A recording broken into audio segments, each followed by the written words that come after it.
Assalamualaikum warahmatullahi wabarakatuh. Pembahasan pada malam hari ini sengaja kita angkat tentang sejarah Palestina dan juga sejarah Yahudi yang masuk ke Palestina. Kenapa saya angkat permasalahan ini? Karena belakangan ini kita dihebohkan dengan dunia tentang pernyataan pemimpin Amerika Donald Trump yang hendak memindahkan ibu kota Israel ke Yerusalem dengan dalih dan alasan sejarah bahwa memang orang-orang Yahudi berhak untuk memiliki Palestina secara utuh. Karena mereka kemudian mengangkat sejarah, maka kita angkat sejarah. Karena sesungguhnya orang-orang Yahudi itu bukan orang-orang yang berhak mendapatkan tanah itu, karena mereka datang belakangan. Kita wajar menilai bahwa orang-orang Nasrani membantu orang-orang Yahudi demi terciptanya negara Israel Raya, karena masing-masing punya kepentingan. Orang-orang Yahudi berkepentingan bahwa di Israel ini, maksudnya di Palestina, tepatnya di Masjidil Aqsa, mereka meyakini bahwa disitulah haikal Sulaiman, dan haikal itu maksudnya tempat yang dulu pernah dibangun oleh Nabi Sulaiman. Mungkin semacam masjid bagi orang Islam seperti itu, dan tidak besar, hanya beberapa meter kali beberapa meter saja. Dan orang-orang ini berusaha untuk menggali situs-situs itu dan ingin mendirikan kembali haikal Sulaiman dan merobohkan Masjidil Aqsa, karena mereka punya keyakinan kalau haikal ini terbangun, maka inilah puncak kejayaan orang-orang Yahudi dan akan menguasai dunia menurut keyakinan mereka. Lalu apa ikut campur tangan orang-orang Nasrani? Kenapa orang-orang Nasrani membantu orang Yahudi? Bukankah ini kepentingan Yahudi? Karena Nasrani juga memiliki kepentingan yang sama. Sama-sama bercita-cita, bermimpi ingin menguasai dunia dengan terbangunnya haikal Sulaiman ini. Karena menurut keyakinan orang-orang Nasrani, apabila haikal Sulaiman ini sudah terbangun, maka Isa bin Maryam akan turun dan akan menguasai dunia dan akan memimpin orang-orang Nasrani. Jadi orang Nasrani ini memanfaatkan orang Yahudi, dan orang Yahudi juga memanfaatkan orang-orang Nasrani. Keyakinan kaum muslimin juga sama. Karena Nabi SAW pernah mengatakan, Imaratul Baitil Maqdis kharabu Yathrib. Kelak bahwa Baitul Maqdis akan menjadi pusat kekuatan kaum muslimin ketika Allah bangkitkan Al-Mahdi Al-Muntadhar Muhammad bin Abdullah, dan akan menguasai dunia. Jadi rupanya tiga agama ini punya kepentingan masing-masing. Yahudi punya kepentingan, Nasrani punya kepentingan, dan tentunya kita kaum muslimin juga punya kepentingan. Sama-sama bermimpi akan menguasai dunia, tapi bagi umat Islam ini bukan mimpi, tapi ini sebuah kenyataan. Nabi SAW yang bersabda bahwa kelak kekuatan kaum muslimin akan menyatu di Syam, tepatnya di Palestina. Ma'asyiral muslimin rahimani wa rahimakumullah. Maka kita akan angkat sejarah Palestina dan juga sejarah orang-orang Yahudi ini. Sebelum saya angkat sejarah ini, saya ingin menjelaskan tentang fadail Palestina dulu, keutamaan negeri Palestina ini. Negeri Palestina, ikhwan, di situ ada satu kiblat yang dijadikan kiblat pertama dalam Islam. Karena ketika Nabi SAW salat, di awal salat sebelum Allah Subhanahu wa taala memalingkan kiblat, maka kiblatnya Rasul dan para sahabat menuju Baitul Maqdis. Barulah setelah kemudian Nabi SAW berdoa kepada Allah agar kiblat itu dialihkan ke Masjidil Haram. Turunlah ayat, qad nara taqalluba wajhika fis sama falanuwalliyannaka kiblatan tardaha fawalli wajhaka syatral Masjidil Haram. Baru setelah turun ayat ini, maka Nabi SAW kemudian menyuruh seluruh kaum muslimin sejak hari itu, bahkan sampai hari ini, bahkan sampai kiamat dibangkitkan, bahwa kiblat kita telah dirubah dari kiblatnya orang-orang Yahud menjadi kiblat kaum muslimin ke Baitullah Al-Haram. Dari sini menunjukkan bahwa ada sejarah bahwa Baitul Maqdis yang ada di Palestina adalah kiblatnya kaum muslimin. Dan Nabi SAW pernah di-Isra' Mi'rajkan oleh Allah dan sempat salat di Baitul Maqdis, bahkan menjadi imam bagi para nabi. Kemudian ikhwatu fiddin yang dimuliakan Allah Azza wa Jalla, negeri Palestina ini adalah negerinya para nabi dan rasul. Negeri ini adalah negerinya para nabi dan rasul. Negerinya Ibrahim alaihi salatu wassalam, negerinya Ishak, negerinya Ya'qub, negerinya Ismail dilahirkan di situ walaupun kemudian hijrah ke Mekah. Negerinya Daud alaihi salatu wassalam, negerinya Nabi Yusuf, negerinya Sulaiman, negerinya Yahya, dan para nabi banyak diutus di negeri ini. Jadi negeri ini adalah negerinya para nabi. Bahkan sebagian para nabi dikubur di sini, seperti Ibrahim alaihi salatu wassalam dikubur di Khalil, Palestina. Kemudian juga Nabi Yusuf alaihi salatu wassalam dahulu dikubur di Mesir, tapi kemudian jasadnya dibawa ke Palestina dan dikubur di Palestina. Kemudian juga kuburannya Nabi Ishak alaihi salatu wassalam, kuburannya Nabi Ya'qub, Nabi Harun, Nabi Musa, seluruh para nabi ini dikubur di Palestina. Jadi ini memang negerinya para nabi, ikhwan. Negeri yang sangat suci, negeri tersuci ketiga setelah Mekah, Madinah, kemudian Syam. Dan Nabi SAW pernah bersabda, tuba lisyam, tuba lisyam, tuba lisyam. Kata Nabi SAW, beruntung orang-orang Syam itu, beruntung orang-orang Syam itu, beruntung orang-orang Syam itu. Kemudian sahabat bertanya, kenapa wahai Rasul? Karena Syam, para malaikat Allah mengepak-ngepakkan sayapnya di atas negeri itu, dan Palestina bagian daripada negeri Syam. Ma'asyiral muslimin,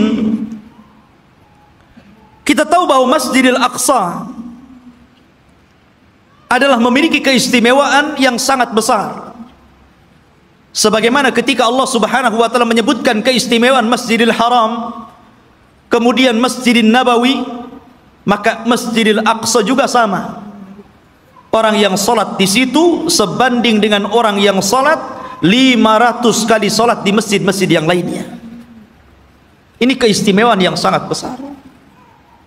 Bahkan para nabi, para ulama, orang-orang saleh banyak berziarah ke masjid ini. Negerinya para ulama, negerinya kitab-kitab. Banyak para ulama yang kemudian terlahir di negeri Palestina.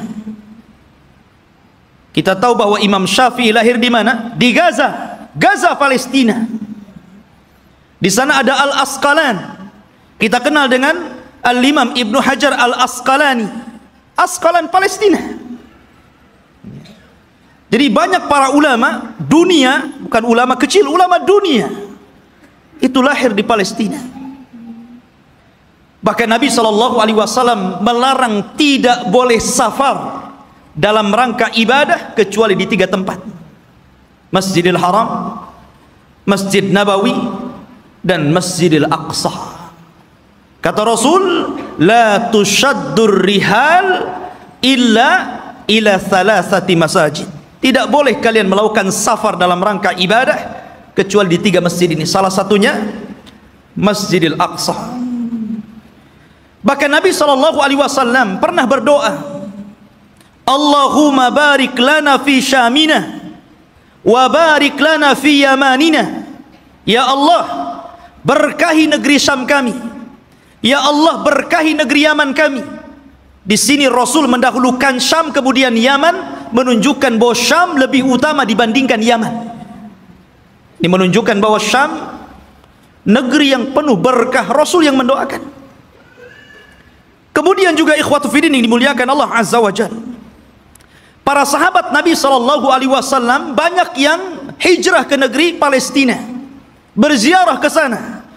Di antaranya adalah Umar ibn al-Khattab radhiyallahu an, Abu Ubaidah Amir ibn al-Jarrah, kemudian juga Safiyah istri Nabi, Safiyah bintu Huyai, kemudian juga Mu'ad ibn Jabal, Abdullah ibn Umar, Salman al-Farisi, Abu Dhar al-Ghifari, kemudian Abu Hurairah radhiyallahu an, Bilal ibn Rabah, Amr ibn As, Muawiyah bin Abi Sufyan, dan banyak lagi para sahabat Rasul yang mereka hijrah dan berziarah ke negeri Palestina ini. Artinya ini negeri para sahabat Rasul, bukan hanya negeri para nabi dan rasul, dan juga negeri para sahabat, negeri para ulama, negeri kitab-kitab ahli sunnah wal jamaah. Jadi memang luar biasa. Bahkan negeri ini kelak akan menjadi berkumpulnya seluruh manusia, karena negeri ini disebut mahsyar. Di antara tanda-tanda kiamat, akan muncul api dari hadraul maut, kemudian akan menggiring manusia dan mengumpulkan di Syam. Saat itulah kiamat dibangkitkan. Masyarul muslimin, dan banyak lagi kalau kita bercerita tentang keutamaan Palestina. Lalu sejarahnya, kapan negeri ini memiliki penduduk dan manusia? Apakah orang-orang Yahudi yang mengklaim bahwa mereka adalah memiliki tanah Palestina dan sekitarnya, ataukah siapa? Disebutkan ikhwatu fiddin dalam sejarah, baik sejarah yang dicatat oleh para ulama Islam ataupun sejarah yang dicatat Barat. Bahkan sejarah ini juga tertera dalam perjanjian lama, Taurat, bahwa dahulu yang menghuni negeri tersebut bukan Yahudi. Yahudi itu jauh datang belakangan. Ya. Bagaimana mungkin kemudian Yahudi mengklaim bahwa itu adalah tanah mereka? Mereka datang belakangan. Mereka adalah umat yang terusir dari Mesir. Orang-orang Yahudi hidup di Mesir dari Bani Israel. Kemudian dibawa hijrah oleh siapa? Musa. Nabi Musa alaihi salatu wassalam yang membawa Bani Israel sampai ke Palestina. Jadi mereka itu datang belakangan. Lalu siapa yang pertama kali, menurut situs sejarah ada yang mengatakan bahwa orang-orang yang menempati negeri itu adalah satu kabilah yang bernama Kan'aniyun. Kan'aniyun ini kabilah keturunan dari Syam ibn Nuh alaihi salatu wassalam. Artinya ini kabilah dari Jazirah Arab. Jadi orang Arab yang pertama kali memiliki tanah itu. Ya. Jadi dahulu ketika terjadi terjadi paceklik yang luar biasa di Jazirah Arab, sehingga banyak kelaparan dan meninggal, maka kemudian mereka mencari tanah untuk hidup, karena mereka sudah tidak bisa hidup lagi di Jazirah Arab. Maka mereka pun berhijrah sampailah ke negeri yang hari ini disebut dengan Palestina. Jadi mereka adalah kabilah Kan'aniyun. Kabilah Kan'aniyun, kabilah dari Arab. Dan mereka memiliki beberapa kabilah. Ada namanya kabilah Amuriyun. Kabilah Amuriyun ini kabilah yang hidup di lembah-lembah di Palestina.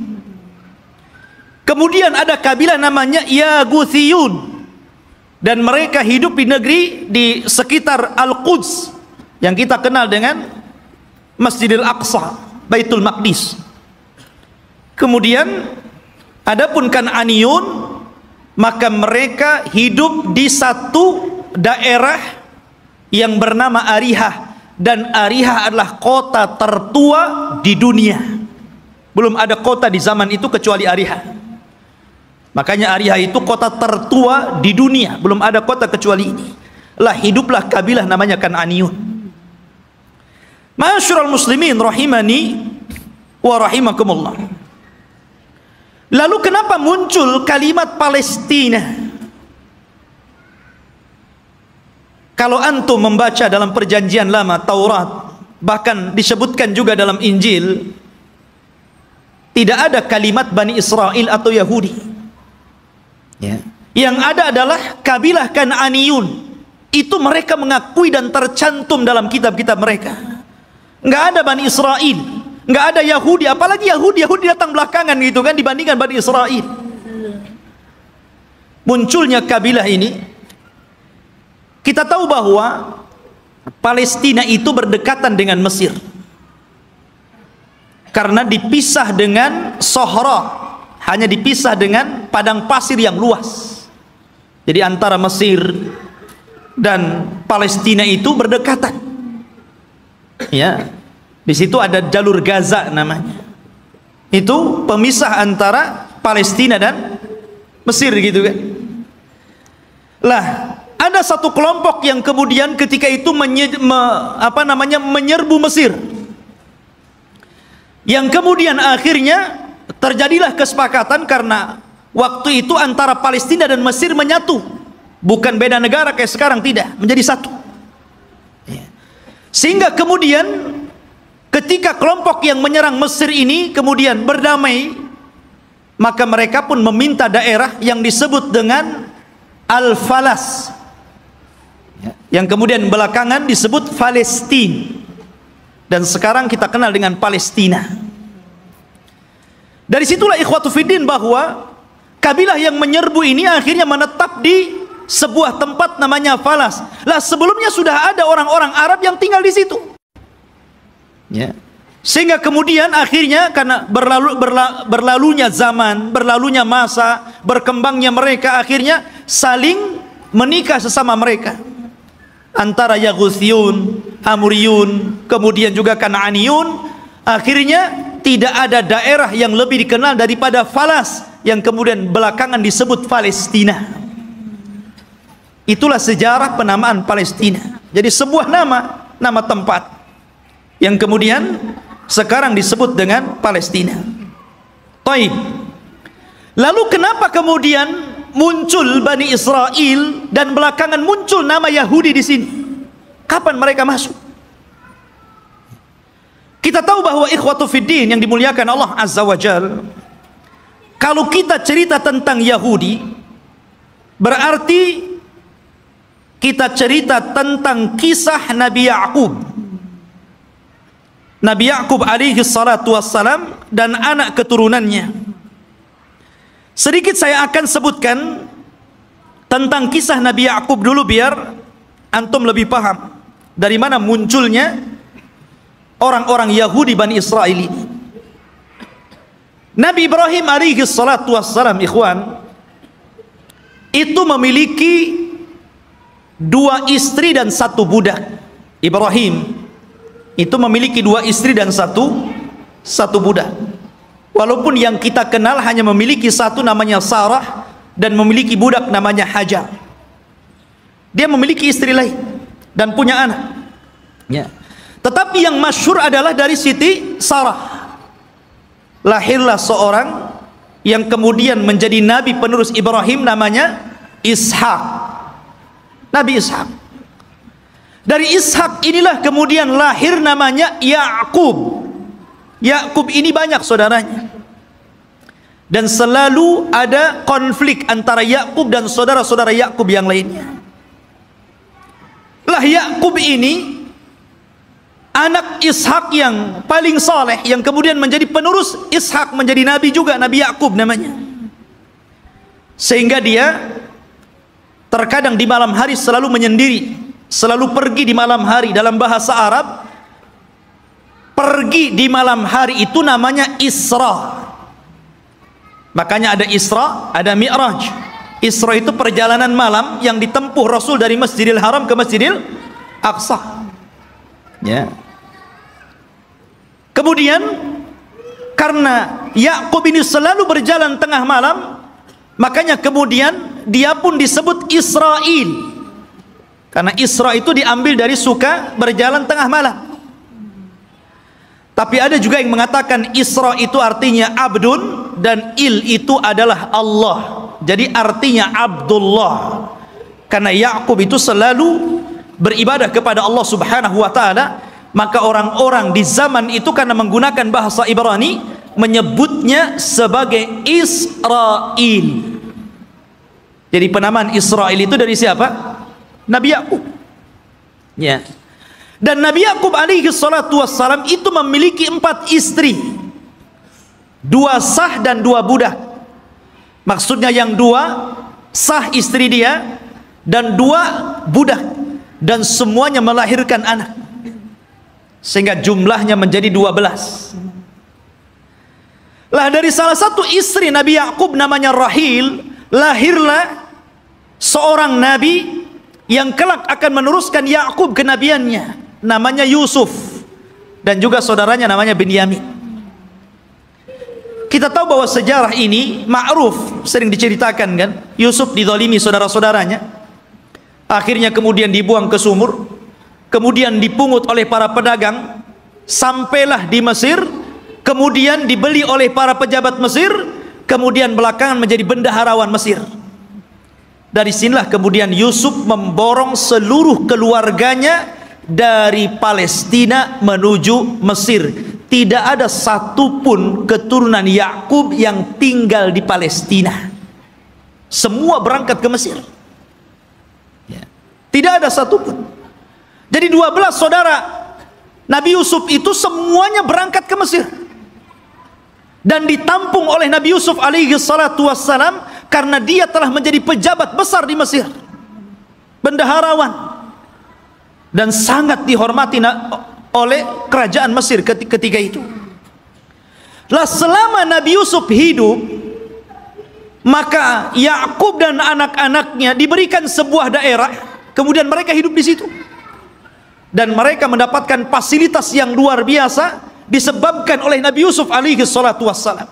Maka beranak pinaklah orang-orang ini yang kemudian keturunan dari 12 putra Yakub disebut Bani Israel. Keturunan Israel, Nabi Yakub. Ya. Selama mereka berada di Mesir dan Nabi Yusuf masih hidup, mereka dihargai. Mereka hidup senang, hidup mewah, mereka berkembang biak luar biasa.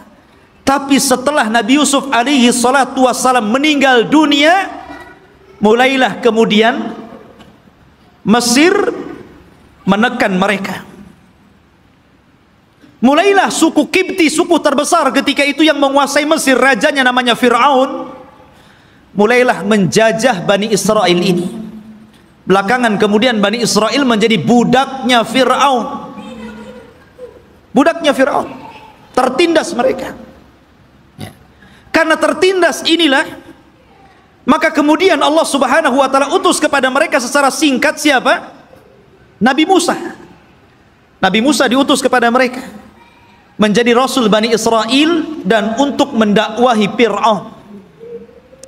Dan subhanallah ikhwan, kita tahu bahwa di zaman Bani Israel diutusnya Nabi Musa alaihi salatu wassalam kepada mereka, Bani Israel ini menyaksikan 9 mukjizat besar di hadapan mereka dengan mata mereka sendiri.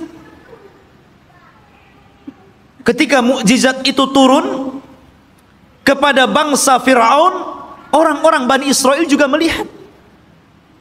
Dan 9 mukjizat itu disebutkan di dalam Al-Quranul Karim. Yang pertama, mukjizat yang kita dikenal dengan hajar, batu. Batu yang mengeluarkan 12 mata air. Dan Allah Subhanahu wa ta'ala mengatakan, wa idistasqa Musa liqaumihi faqul nadrib bi asakal hajar fanfajarat minhu isnata asyrata ainan. Dan ketika Bani Israel meminta hujan kepada Nabi Musa karena mereka sudah kehausan, tidak ada air, maka Allah Subhanahu wa ta'ala firmankan, pukullah wahai Musa batu itu. Maka dipukullah oleh Musa batu tersebut, tiba-tiba memancar 12 mata air. Mukjizat. Dari sini mereka menyaksikan mukjizat ini. Tapi Bani Israel ini ikhwan adalah orang yang sangat keras kepala. Nanti kita akan sebutkan bagaimana keras kepalanya orang ini. Ya.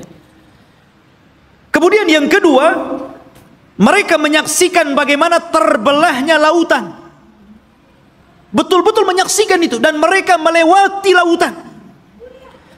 Ketika Fir'aun mengejar-ngejar Nabi Musa dan Bani Israel yang lari dari Mesir ke Palestina, kemudian mereka dihadang oleh lautan besar, maka Allah Subhanahu wa ta'ala mengatakan, fa'auhayna ila Musa anidrib bi asakal bahra. Dan kami wahyukan kepada Musa agar memukul dengan tongkatnya lautan. Fanfalaka fakana kullu firqin kataudil adhim. Maka kemudian tiba-tiba lautan terbelah menjadi 12 jalan. Kenapa 12 terus? Karena memang Nabi Musa alaihi salatu wassalam membawahi 12 kabilah Bani Israel. Jadi mereka dikasih satu-satu mata air, satu kabilah satu. Ketika memukulkan lautan juga dibuat 12 jalan. Jadi masing-masing kabilah berjalan sendiri-sendiri. Mereka menyaksikan itu. Ya.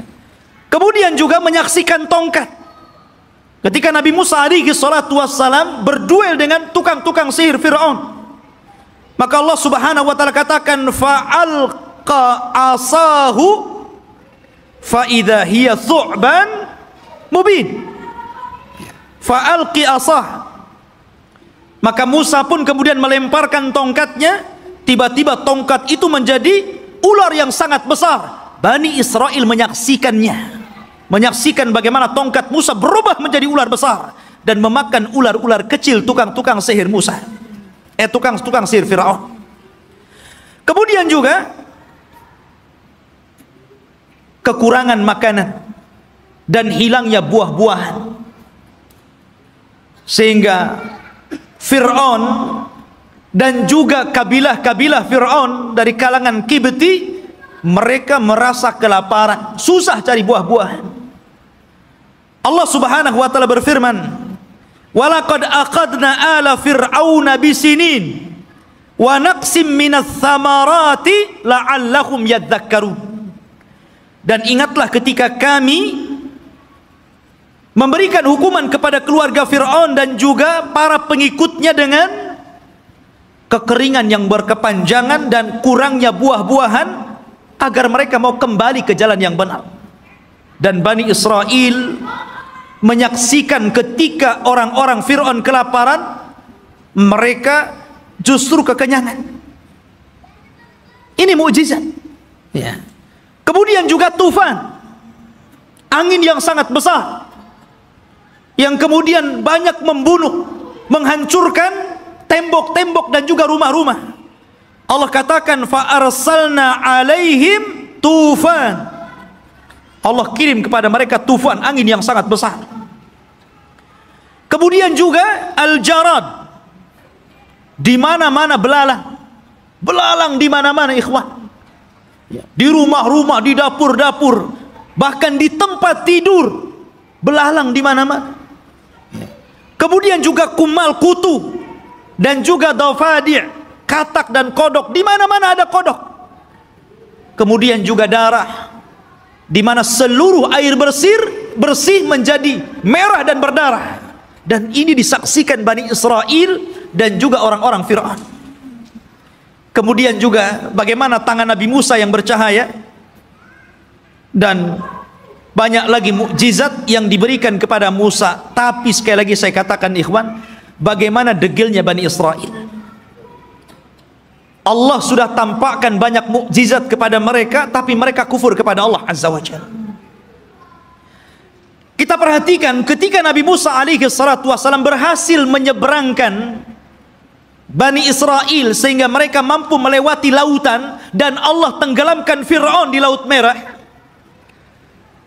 Mulailah kemudian ketika mereka melewati satu kabilah, dan kabilah itu menyembah berhala, tiba-tiba satu di antara mereka datang kepada Musa dan mengatakan, ij'al lana ilahan kama lahum alihah. Hei Musa, jadikan untuk kami berhala-berhala sebagaimana mereka punya berhala untuk disembah. Lihat, Allah sudah tampakkan 9 mukjizat. Harusnya mereka makin beriman, kan begitu? Ini sudah diseberangkan, lihat ada orang yang berhala, minta pula berhala. Bani Israel, ikhwan, inilah wataknya orang-orang Yahudi. Makanya Nabi SAW ketika perang Hunain kemudian melewati ada pohon yang di zaman jahiliyah selalu digantungkan pedang dengan keyakinan bahwa kalau mereka gantungkan pedang di situ, maka pedang itu akan ditransfer kekuatan, dan apabila dipakai maka pedang itu akan mudah untuk membunuh musuh. Itu keyakinan orang musyrik tabaruk dengan pohon bidara. Maka sahabat mengatakan, ya Rasulullah, jadikan jugalah pohon sama seperti pohonnya orang-orang musyrik, biar sebelum perang kita gantungkan juga pedang kita di situ. Oh, Rasul marah. Allahu Akbar, kata Rasul. Kalian ini persis seperti Bani Israel yang mengatakan kepada Musa, jadikan untuk kami banyak berhala sebagaimana mereka banyak berhala. Lihat. Akhirnya kemudian Rasul marah dan mengatakan, innakum qaumun tajhalun, kalian ini bodoh. Sudah dikasih hidayah tauhid mau syirik pula. Tidak cukup ikhwatu fiddin, selama perjalanan Nabi Musa alaihi salatu wassalam hijrah menuju Palestina. Ketika itu ikhwatu fiddin, Nabi Musa alaihi salatu wassalam diperintahkan Allah Subhanahu wa ta'ala selama 40 malam untuk datang ke Bukit Saina yang disebutkan dalam Al-Quran itu Tur. Namanya ada Suratul Tur. Di situ ada bukit namanya Bukit Saina, Bukit Tur, Tur Sina. Ya. Maka Nabi Musa meninggalkan Bani Israel dan menyerahkan kepada saudaranya Harun. Jadi Harun itu sebagai wakil Musa supaya menjaga akidah Bani Israel, karena dia akan diturunkan kitab termulia pertama yang Allah turunkan, namanya Taurat.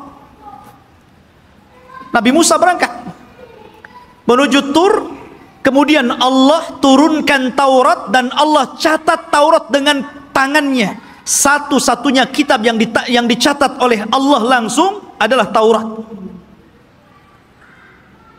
Maka Musa pun kemudian membawa Taurat itu pula. Sesampainya di Bani Israel, marah Musa. Kenapa? Rupanya Bani Israel yang dulu menyembah Allah, tiba-tiba mereka berubah menjadi penyembah patung sapi, namanya Samiri. Bayangkan, ditinggal 40 hari bisa kufur, padahal mereka sudah melihat 9 mukjizat besar. Bani Israel lihat, ya. Mereka sudah melihat 9 mukjizat, hanya ditinggal 40 hari oleh Nabi Musa bisa kafir, menyembah Samiri, patung sapi. Maka kemudian Nabi Musa marah kepada siapa? Kepada Harun. Sampai disebutkan di dalam Al-Quran, Nabi Musa marah, kemudian mengambil rambutnya Harun dan memegang janggutnya seperti ini, kemudian tarik ke depan. Kalau antum nggak ada janggutnya susah lah. Pegang kepala, pegang janggut, kemudian ditarik sama Musa. Maka Nabi Harun mengatakan, ya bena la ta'khud bilihyati wa birasi. Wahai anak saudara kandung, jangan kau ambil kepala dan janggutku. Kemudian, innal qauma istad'afuni wa kadu yaqtulunani. Sesungguhnya Bani Israel itu tidak menganggap aku, bahkan mereka mau membunuhku. Bayangkan, ya. Sudah meremehkan Nabi Harun, mereka pula akan membunuh Nabi Harun. Jadi kalau Nabi Harun menghalang-halangi mereka menyembah Samiri, maka Harun akan dibunuhnya. Kata Harun, bisa apa aku? Ya. Maka kemudian Nabi Musa alaihi salatu wassalam diturunkan oleh Allah Azza wa Jal satu syariat agar mereka bertobat. Bagaimana cara bertobatnya? Mereka diberikan pisau dan agar mereka membunuh diri-diri mereka. Gara-gara mereka sudah beralih agama, menyembah Samiri. Dan Allah Subhanahu wa taala katakan, wa idz qala Musa liqaumihi ya qaumi innakum zalamtum anfusakum bittikhadikumul ijla fatubu ila bari'ikum faqtulu anfusakum. Dan ketika Musa berkata kepada kaumnya, hei kaumku, kenapa kalian mendolimi diri kalian? Kenapa kalian berubah keyakinan kalian? Kalian sembah Samiri, patung sapi itu. Maka bertobatlah kalian kepada Allah dengan cara bunuhlah diri-diri kalian. Lihat, tobatnya zaman dulu ngeri, Pak. Ya, ini tobatnya zaman dulu. Kalau orang sekarang enak tobatnya kan. Orang muslim kemudian murtad, tinggal balik lagi syahadat. Orang dulu nggak kayak gitu ya. Kalau murtad ambil pisau bunuh. Untung antum jadi umatnya Rasul. Di umatnya Nabi Musa berat. Ya. Tobatnya megang pisau dibunuh sendiri. Maka Nabi Musa mengatakan, taatilah hukum Allah ini, isma'u wa ati'u, dengarkan dan taati. Tiba-tiba mereka mengatakan, sami'na wa asayna. Ya, kami dengar, tapi kami bermaksiat. Gak mau. Makanya Nabi SAW pernah marah kepada para sahabatnya, gara-gara ketika Allah Subhanahu wa ta'ala turunkan ayat di akhir surah Al-Baqarah. Ketika Allah Subhanahu wa ta'ala berfirman tentang masalah amalan hati yang akan dihisab. Wa in tukhfu ma fi sudurihim wa in tubdu aw tukhfuhu yuhasibkum bihillah. Apapun yang kalian tampakkan dari amalan kalian, apapun yang kalian sembunyikan dari amalan kalian, maka Allah akan menghisab kalian. Sahabat mendengar ayat ini berat. Kalau yang tampak bolehlah, kalau yang enggak tampak macam mana pula dihisab. Karena setiap orang itu tidak lepas daripada hati yang terkadang punya keinginan untuk berbuat jahat walaupun tidak sampai. Semua orang kan seperti itu. Tidak mungkin hati itu bersih terus kan mau melakukan kebaikan. terkadang hati kita ini memiliki keinginan yang berbeda, kejahatan. Kalau yang tersembunyi akan dihisab berat bagi kami, wahai Rasul. Maka Nabi SAW marah dan mengatakan, atakuluna kama qalat ahlul kitabaini qalu sami'na qulu sami'na wa ata'na. Maka mereka mengatakan sami'na wa asaina. Apakah kalian akan mengatakan seperti perkataan ahli kitab yang disuruh oleh nabinya sami'na wa ata'na, malah mengatakan sami'na wa asaina? Katakan sami'na wa ata'na. Maka sahabat pun kemudian akhirnya mengatakan sami'na wa ata'na. Dari situlah kemudian mereka mendapatkan keringanan. Maka turunlah ayat la yukallifullahu nafsan illa wus'aha. Allah tidak akan membebankan kecuali yang kalian mampu melakukannya. Turun keringanan setelah mengatakan sami'na wa ata'na ini. Lah orang-orang Bani Israel ini bukannya sami'na wa ata'na, tapi sami'na wa asaina. Marah Nabi Musa karena mereka tidak mau bertobat dengan cara membunuh diri-diri mereka. Akhirnya Nabi Musa alaihi salatu wassalam berdoa kepada Allah agar bukit Tur itu diangkat, kemudian berada di atas kepala mereka. Mau tobat atau mau dibanting di bukit Tur ini? Coba. Bukit Tur diangkat dan mereka ada di bawahnya. Dan Allah katakan, wa idna taqnal jabala fawqahum ka'annahu dhullatun wa dhannu annahu waqi'un bihim khudhu ma atainakum biquwwah wadhkuru ma fihi la'allakum tattaqun. Allah gambarkan ini. Dan ketika kami angkat gunung Tur itu, kemudian seolah-olah gunung itu akan menimpa mereka. Kemudian mereka diingatkan dengan nikmat Allah. Diingatkan bagaimana mereka dulu diperbudak oleh Fir'aun, kemudian diselamatkan oleh Musa, kemudian diberikan nikmat yang banyak. Kalian masih kufur? Barulah ketika bukit akan dibantingkan kepada mereka, barulah mereka mengambil pisau dan membunuh mereka. Oh, jadi mereka melaksanakan itu kalau di bawah ancaman. Itulah Bani Israel, Yahudi itu. Ma'asyiral muslimin rahimani wa rahimakumullah. Belum sampai di situ. Ketika sebagian mereka melihat bagaimana saudara-saudara mereka harus membunuh diri-diri mereka karena mereka telah berpindah keyakinan menyembah Samiri. Rupanya yang melihat kejadian itu juga tidak mau bertobat, tetap juga kufur. Suatu ketika mereka meminta kepada Nabi Musa alaihi salatu wassalam untuk diturunkan ma'idatan minas sama, makanan tetapi langsung yang membuat Allah dan diturunkan dari langit. Nah, bisa bayangkan coba, minta makanan tapi diturunkan dari langit. Apakah kemudian keinginan mereka ditolak? Tidak. Keinginan mereka dikabulkan. Subhanallah. Akhirnya diturunkan makanan namanya manna wassalwa. Manna, diturunkan makanan. Makanan itu jatuh dari langit, kemudian bergantungan di pohon-pohon. Maka mereka tinggal naik, tinggal diambil makanan itu. Kemudian salwa, sejenis daging burung. Enak makanannya. Gimana enggak enak, langsung dari langit makanannya. Subhanallah. Akhirnya ikhwatu fiddin, mereka bosan. Asik makan itu saja, bosan akhirnya.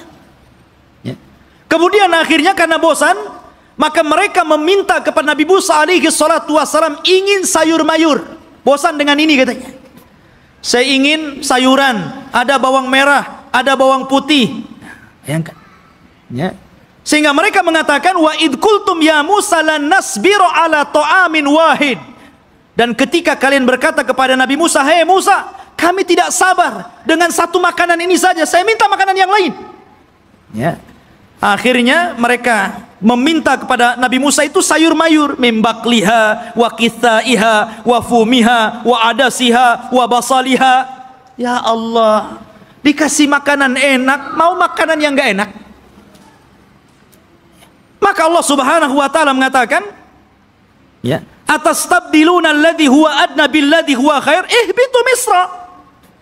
Kenapa kalian memilih makanan yang gak enak dan membuang makanan yang enak? Kalau hanya ingin sayur mayur, bawang-bawangan, sana ke Mesir. Antum tinggal pergi ke kota, beli ada. Kenapa mesti harus kemudian diturunkan dari langit? Degilnya Bani Israel, ya, sudah Allah Subhanahu wa taala utamakan mereka, tetap saja mereka kufur kepada Allah Subhanahu wa taala. Bahkan suatu ketika ikhwatu fiddin, ini masih di tengah perjalanan hijrah mereka sampai ke Palestina ini, di sepanjang jalan mereka itu diperlihatkan mukjizat yang banyak. Akhirnya suatu ketika ada salah seorang terbunuh. Kemudian Allah Subhanahu wa taala mewahyukan kepada Nabi Musa agar memotong seekor sapi betina. Kemudian dipukulkan dagingnya kepada orang yang mati, maka dia akan hidup sesaat dan akan menyebut siapa pembunuhnya. Tapi orang Bani Israel ini tidak mau melaksanakan dan mengira itu adalah olok-olokan dari Musa. Gimana Musa ini? Kita ini mencari siapa yang membunuh orang ini. Kenapa disuruh menyembelih seekor sapi? Apa kaitan pembunuhan dengan seekor sapi? Maka Musa mengatakan, sudah, lakukan saja. Kalau mereka melakukan, selesai sebenarnya. Tapi mereka mengatakan, sapinya seperti apa? Warnanya kayak apa? Kemudian sapi ini sudah dibajak atau belum? Coba nyari yang susah, ya. Akhirnya kemudian disifatkan tuh oleh Allah Subhanahu wa taala bagaimana sapinya. Sapinya safraun faqi'ul launuha tasurrun nadhirin. Warnanya harus kuning mengkilat. Yang kalau orang lihat itu senang. Kan belum tentu ada orang senang. Ini harus senang kalau orang-orang melihat. Susah juga kan? Ya, awanun baina dzalik. Harus enggak boleh tua, enggak boleh muda. Ya. La dalulun fihi wala, dan tidak juga pernah dipekerjakan, artinya tidak pernah dijadikan untuk membajak sawah dan kebun. Pokoknya sulit. Makanya Allah mengatakan hampir-hampir mereka tidak mendapatkan sapi itu. Bukan tidak ada sapinya, ada sapinya, tetapi mereka tidak sanggup menebusnya karena Allah takdirkan sapi itu yang punya anak yatim. Kemudian karena itu satu-satunya warisan dari orang tuanya, anak yatim yang saleh dari keluarga yang saleh. Maka malaikat menjelma manusia, ngomong sama anak yatim itu, nak, nanti sebentar lagi ada orang yang akan menawar sapimu. Jangan kau kasih kecuali kau jual dengan seberat emas seberat sapimu. Gimana coba? Mengumpulkan emas seberat sapi itu gimana itu? Ya. Akhirnya kemudian karena memang itulah syaratnya gitu kan, harus membeli sapi dengan seberat emas sebesar sapi, ya terpaksa orang-orang mengumpulkan apa yang diminta anak itu. Kaya anak ini kan gitu. Ya, coba. Seperti itu ta'annutnya orang-orang Bani Israel. Jadi memang, aduh, orang Bani Israel ini keras kepala. Jadi antum jangan kayak Bani Israel, keras kepala. Ya. Bahkan setelah kejadian ini betul-betul mendapatkan sapi, kemudian dipukulkan kepada orang mati dan hidup lagi, kemudian menyebut siapa pembunuhnya. Bukannya mereka bertobat dengan melihat mukjizat ini, bahkan summa qasat qulubuhum, malah keras hatinya ikhwan, makin keras. Bahkan Allah mempermisalkan, kalau hati ini keras, batu loh, kalau terkena tetesan air bisa bolong. Tapi hatinya Bani Israel lebih keras daripada batu. Bayangkan, itu Bani Israel. Seperti itulah orang-orang Yahudi. Akhirnya ikhwatu fiddin, setelah kemudian mereka pun berjalan jauh meninggalkan Mesir gitu kan. Ada sebuah kejadian, mereka tersesat. Mereka tersesat dan tidak bisa masuk dan meneruskan perjalanan. Karena ada satu wasiat Nabi Yusuf yang belum pernah mereka tunaikan. Di mana Nabi Yusuf itu berwasiat agar jasadnya dipindah dari Mesir dan dikubur di Palestina. Dan ketika itu tidak ada yang tahu di mana letak kuburan Nabi Yusuf alaihi salatu wassalam kecuali seorang nenek tua. Dan ini teringat dengan kisah Rasul ketika pulang dari peperangan. Ketika itu Nabi Shallallahu Alaihi Wasallam kehabisan bekal, kemudian singgah di salah satu perkampungan di perbatasan Madinah, perkampungan orang-orang Yahudi yang terusir dari Madinah karena berkhianat. Rupanya Rasul dijamu oleh seorang nenek Yahudi. Karena sudah kehabisan bekal, maka Rasul pun mampir dan diberikan jamuan yang luar biasa. Nabi itu tidak pernah melupakan kebaikan orang, walaupun yang berbuat baik itu orang kafir. Karena balasan yang baik itu harus kebaikan, ikhwan. Orang kalau sudah berbuat baik kepada antum, telah memberikan jasa kepada antum, apakah berupa ilmu, berupa pendidikan, harusnya dibalas dengan kebaikan, bukan malah dizalimi orang tersebut. Ya. Lah, Nabi Shallallahu Alaihi Wasallam tidak seperti itu. Walaupun yang berbuat baik orang kafir, dia akan berusaha untuk berbuat baik kepada orang yang telah berbuat baik kepada dia. Jadi dia ngomong sama nenek itu, "Nek, kamu sudah berbuat baik kepada saya. Kira-kira apa yang akan kau minta?" Karena Rasul kan baru pulang dari peperangan, banyak membawa harta ghanimah, harta rampasan perangan gitu. Kata nenek tersebut, "Karena engkau memintanya wahai Muhammad, aku ingin seorang pembantu. Berikan untukku pembantu agar aku bisa hidup tenang. Ada yang ngurus pembantuku." Maksudnya budak untuk membantu dirinya di rumahnya. Kata Rasul, "Baik, saya akan kasih. Apalagi, Nek?" Kata nenek tersebut, "Aku ingin seekor unta, agar kalau kemana-mana aku tidak jalan kaki. Aku kan punya kendaraan." Dan unta di zaman itu, ikhwan, kendaraan yang mewah. Makanya Rasul sallallahu alaihi wasallam kalau mempermisalkan sesuatu itu pasti dengan unta. Kata Rasul kepada Ali, "Wahai Ali, kalau lantaran lisanmu ada satu orang dapat hidayah, lebih baik daripada unta merah." Karena unta merah itu kendaraan yang termahal. Sebutkan kendaraan hari ini termahal berapa miliar harganya, triliun begitu kan? Itulah unta merah.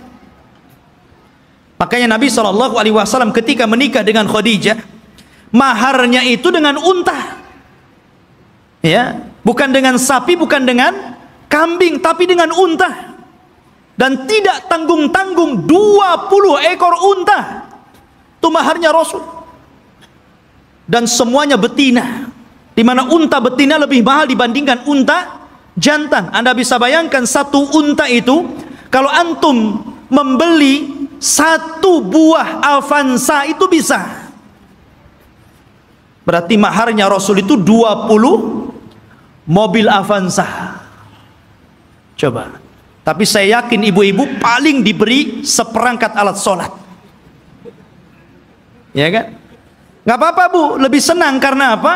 Kalau ada masalah dengan suaminya, kemudian terpaksa harus menggugat cerai, kan mudah mengembalikan maharnya kan? Perangkat alat sholat saja, ambil perangkat alat sholat saja. Tapi kalau antum kasih 2 Avanza saja, bingung tuh istri antum mau gugat cerai itu kan. Ini dikembalikan di 2 Avanza, dari mana saya akan belikan gitu kan? Mikir dia. Ya. Nabi Shallallahu Alaihi Wasallam nih memuliakan perempuan dengan unta. Maka nenek ini mengatakan, "Aku minta unta." Ya. Kata Rasul, "Mau apa lagi?" Dia mengatakan, "Berikan kepadaku kalban yahrusu ghanami." Aku pengen anjing, supaya anjing ini bisa menjaga kambing-kambingku. Kemudian minta apa lagi? Disebutkan satu-satu, nggak berhenti-berhenti nenek ini. Ya Allah, coba bayangkan. Ana datang ke rumah antum, kemudian antum kasih makan, kasih minum, oke lah, kenyang, dijamu luar biasa gitu kan. Selepas itu antum ngomong, "Ya, sebagai balasan tolong Ustadz kasih saya Avanza, ya, kasih saya pembantu, kasih saya mesin cuci." Apa kan begitu? Masa seperti itu gitu balasannya? Mahal sekali. Maka Nabi mengingatkan kepada nenek itu, "Heh nenek, ya, apakah engkau lemah untuk menjadi seorang nenek di zaman Bani Israel?" Sahabat heran, apa maksudnya? Rasul, apa maksudnya nenek di zaman Bani Israel itu? Kita masuk dalam cerita ini. Jadi ketika Nabi Musa mencari kuburan, Nabi Yusuf tidak ada yang tahu kecuali seorang nenek di zaman Bani Israel. Dia yang tahu di mana letak kuburannya. Maka Musa mengatakan, wahai nenek, tunjukkan kepadaku di mana kuburan Nabi Yusuf. Kami akan bawa jasadnya dan kami kubur di Palestina. Kata nenek tersebut, tunggu dulu, semua ada bayarannya. Ya. Nggak main tunjuk-tunjuk saja, ada bayarannya. Kata Nabi Musa, apa bayarannya? Sebutkan. Maka nenek ini mengatakan, ya Musa, inni uridul jannah wa inni uridu ma'aka fil jannah. Wahai Musa, aku ingin sorga dan aku ingin bersama kamu di sorga. Subhanallah. Dia tidak ingin dunia. Tapi tentu ini lebih parah dibandingkan nenek di zaman Rasul, kan gitu. Di zaman Rasul dunia pengen unta kasih untai, ini minta sorga lebih tinggi lagi. Masa hanya nunjukkan kuburan Nabi Yusuf minta sorga? Ya Musa diam sajalah. Dia tidak punya sorga, apa yang mau dibuat? Akhirnya Musa diam sampai Allah mengutus Jibril, kemudian mengatakan, ya Musa, Allah mengabulkan permintaan nenek itu. Baru Musa bersuara, ya, kalau begitu engkau akan jadi kawanku di sorga. Sekarang cepat tunjukkan di mana kuburannya. Ya, akhirnya ditunjukkan kuburannya, dibawalah Nabi Yusuf, jasadnya sampai akhirnya dikuburkan di Palestina. Ya kan? Ma'asyiral muslimin rahimani wa rahimakumullah. Kemudian ketika Nabi Musa alaihi salatu wasallam sudah dekat ke Baitul Maqdis, maksudnya ke daerah Palestina, sudah mendekati daerah Palestina ini, berada di tengah padang pasir. Karena saya katakan antara Mesir dan Palestina ini terpisah dengan padang pasir yang luas sekali. Jadi Musa ini tersesat akhirnya. Tapi kemudian Nabi Musa mendapatkan jalan setelah membawa jasadnya Nabi Yusuf dan hampir mendekati Palestina. Lah di Palestina itu, di negeri Arya, kan saya katakan dari awal sebelumnya sudah ada manusia di situ. Dari Kan'aniyun, Yaguthiyun, Amuriyun, sudah ada orang-orang di situ. Sudah menguasai Palestina, sehingga Musa tidak mungkin membawa Bani Israel begitu saja, harus berperang dulu dengan penduduk asli di situ. Ya. Maka kemudian Nabi Musa alaihi salatu wassalam meminta kepada Bani Israel untuk siap-siap perang. Kita akan rebut Baitul Maqdis. Siap-siap kalian. Kita akan menyerbu mereka. Maka mereka mengatakan, setelah Nabi Musa menyebutkan, wa idh qala Musa liqaumihi ya qaumi dzkuru ni'matallah 'alaikum ij'ala fikum anbiya wa ja'alakum mulukan wa ataakum ma lam yu'ta ahadan minal alamin. Ketika Musa berkata, hei kaumku, ingatlah nikmat Allah, bagaimana dahulu kalian menjadi budak di Mesir, kemudian diutus kepada kalian nabi, kemudian dijadikan kepada mereka raja yang memimpin kalian, disebutkan nikmat yang banyak. Kemudian Musa mengatakan, ya qaumi dkhulul ardal muqaddasata allati kataballahu lakum wala tartaddu ala adbarikum fatanqalibu khasirin. Di hadapan kalian ada negeri yang disucikan. Masuklah kalian ke negeri itu, karena negeri itu telah ditulis oleh Allah Subhanahu wa taala untuk kalian. Jangan mundur sedikit pun. Kalau kalian mundur, kalian akan menjadi orang yang rugi. Kita akan perang. Tapi mereka mengatakan apa? Qalu ya Musa, inna fiha qauman jabbarin. Nabi Musa, kamu kan tahu negeri itu banyak jabbarin, banyak para pemimpin hebat, banyak para pemimpin bengis. Inna lanadkhulaha, kami tidak akan masuk hatta yakhruju minha, sampai orang-orang itu keluar. Fa in kharaju minha fa inna dakhilun, kalau mereka sudah keluar dari negeri itu, kami yang masuk. Lihat, kata Nabi Musa alaihi salatu wassalam, ada dua orang laki-laki yang diberikan nikmat oleh Allah azza wa jalla. Qala rajulan minal ladzina yakhafuna an'amallahu alaihima, dari orang-orang yang takut kepada Allah, Allah berikan nikmat kecerdasan kepada dua orang itu, dan mengatakan udkhulu alaihimul bab fa idza dakhaltumuhu fa innakum ghalibun wa 'alallahi fatawakkalu in kuntum mu'minin. Sudah, kalian siap-siap saja, kita akan masuk ke negeri itu, kalian pasti menang, dan tambatkan hati kalian kepada Allah Subhanahu wa ta'ala.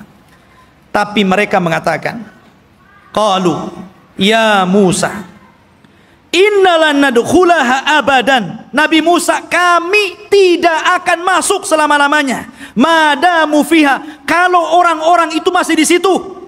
Idhab anta wa rabbuka faqatila innaha huna qaidin. Sudah kamu saja berdua dengan Harun masuk, kalian berperang bersama Rob kalian, kami duduk-duduk saja di sini dulu. Coba bayangkan, ini Bani Israel, orang Yahudi ini, nyuruh Nabi Musa berdua berperang, mereka duduk-duduk nunggu menang baru masuk. Makanya perbedaan sahabat Rasul dengan perbedaan sahabat Nabi Musa alaihi salatu wassalam tidak demikian. Mereka mengatakan kami berperang bersama Rasul. Ketika perang Ahzab dan dimenangkan kaum muslimin, darah para sahabat belum kering, masih bercucuran, belum lagi beristirahat. Tiba-tiba Nabi SAW diwahyukan malaikat Jibril dan mengatakan, hei Muhammad, katakan kepada pasukanmu, para sahabatmu, berangkat ke Bani Quraidah, kepung mereka, serbu mereka, karena mereka sudah berkhianat. Sahabat belum istirahat, baru menang di perang Ahzab. Darah mereka masih bercucuran. Tiba-tiba Rasul mengumpulkan pasukan dan mengatakan, idhabu ila Bani Quraidah fala tusalliyanna ahadukumul asra illa fi Bani Quraidah. Kata Rasul, berangkat kalian semua, serbu Bani Quraidah, jangan sholat asar di jalan sampai kalian tiba di Bani Quraidah, serbu mereka. Tapi sahabat mengatakan sami'na wa ata'na, berangkat mereka. Makanya Allah Subhanahu wa ta'ala katakan, lilladzina stajabu lillahi walir rasul min ba'di ma asabahumul qarah lilladzina ahsanu minhum wattaqau ajrun adzim. Bagi orang-orang yang mereka memenuhi panggilan Allah dan Rasulnya, setelah mereka ditimpa luka-luka peperangan, mereka mendapatkan pahala yang besar jika mereka berbuat baik dan bertakwa terus kepada Allah Subhanahu wa ta'ala. Itulah sikap para sahabat. Berbeda dengan sahabatnya Nabi Musa, justru mengatakan, engkau saja dengan Harun berperang bersama Tuhanmu, kami duduk-duduk di sini. Lihat bagaimana kurang ajarnya Bani Israel kepada Nabi Musa alaihi salatu wassalam. Maka Nabi Musa mengatakan, Rabbi inni la amliku illa nafsi wa akhi. Wahai Rabb, aku tidak memiliki kecuali diriku dan saudaraku Harun. Fafruq bainana wa baina qaumil fasikin, pisahkan kami dengan orang-orang yang fasik.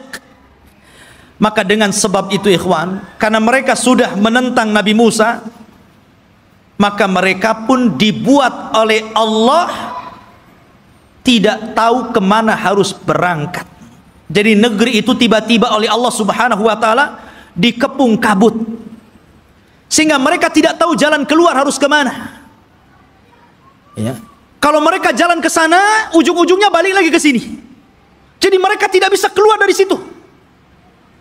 Disitulah Allah Subhanahu wa ta'ala takdirkan Nabi Musa alaihi salatu wassalam meninggal dunia sebelum masuk ke negeri Al-Muqaddasah ini. Meninggal dunia Nabi Musa. Ya, setelahnya sebelumnya Harun, kemudian Nabi Musa alaihi salatu wassalam. Dan di situ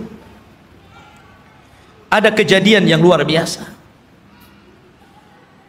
Nabi Musa alaihi salatu wassalam difitnah oleh Qarun. Difitnah oleh Qarun. Ya. Dan kisah Qarun ma'ruf. Akhirnya belakangan ditenggelamkan oleh Allah Subhanahu wa ta'ala ke dasar bumi dengan hartanya, sehingga ada istilah harta Qarun katanya. Tapi yang jelas bahwa Nabi Musa meninggal dunia, dan ketika itu digantikan oleh pembantunya namanya Yusha ibn Nun. Akhirnya dia pun diangkat menjadi nabi. Yusha bin Nun ini adalah kawannya Nabi Musa dan juga pembantunya. Dialah yang menemani Nabi Musa ketika mencari Khidir. Kemudian Nabi Musa belajar kepada Khidir.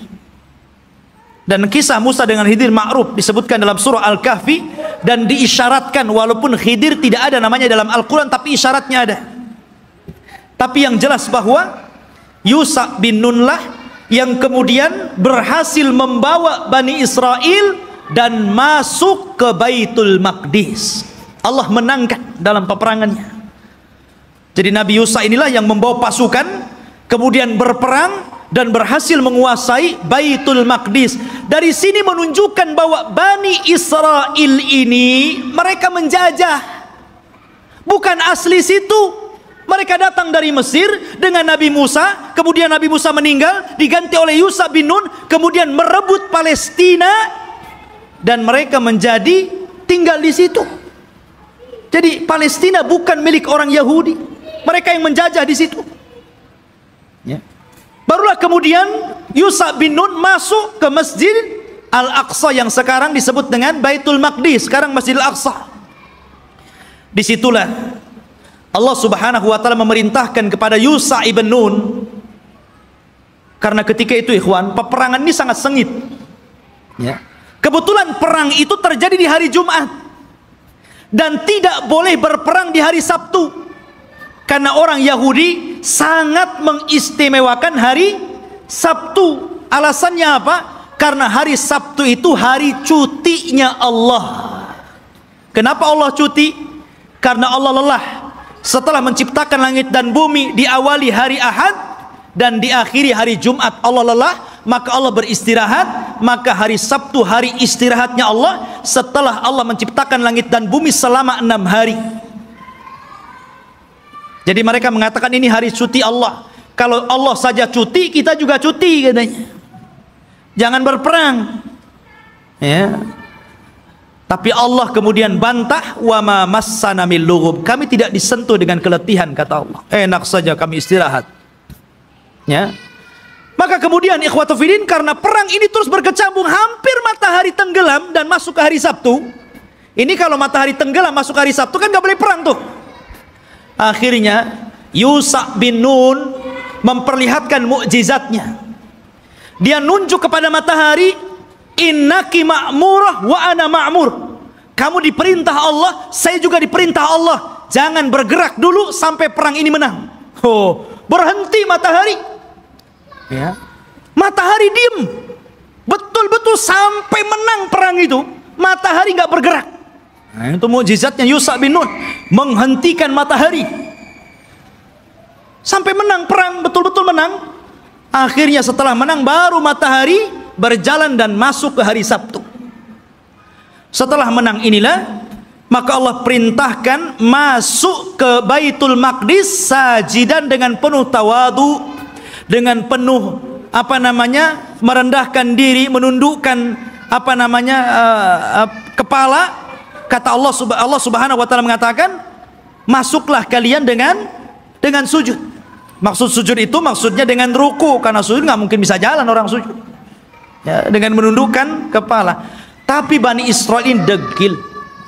Ya. Disuruh maju masuk ke Baitul Maqdis nundukkan kepala, malah berbalik, malah kemudian berjalan lewat punggung, membelakangi Baitul Maqdis sampai mundur gitu. Disuruh maju nundukin pandangan, malah berbalik, malah mundur. Bayangkan Bani Israel. Ya. Sudah dikasih mukjizat, ditampakkan matahari, masih juga menentang Yusha ibn Nun.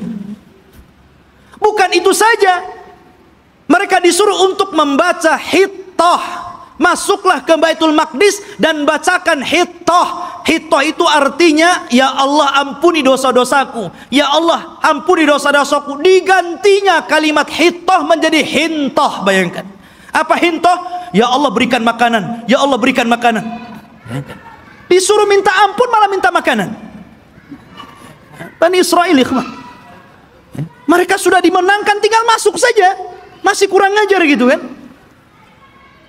Ma'asyiral muslimin rahimani wa rahimakumullah. Akhirnya mereka pun tinggal di Baitul Maqdis.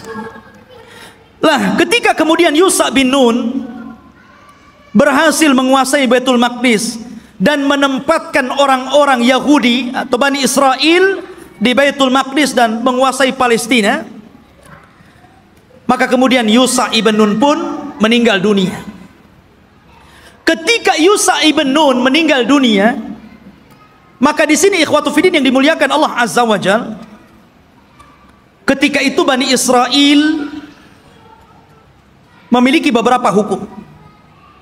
Pertama, mereka dipimpin oleh para nabi.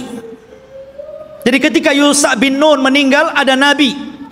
Kemudian nabi ini meninggal, muncul lagi nabi.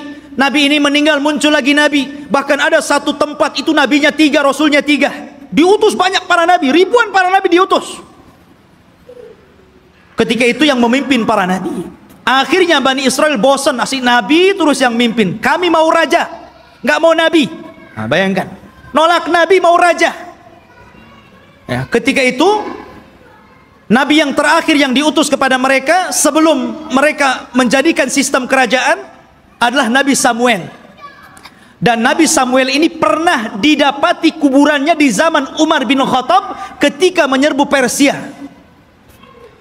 Ketika Umar ibn Khattab berhasil menguasai Persia dan merebut Baitul Maqdis di tangannya, ketika itu dia menjajah satu kota. Rupanya di kota itu ada kuburan Nabi Samuel dan diagungkan penduduknya.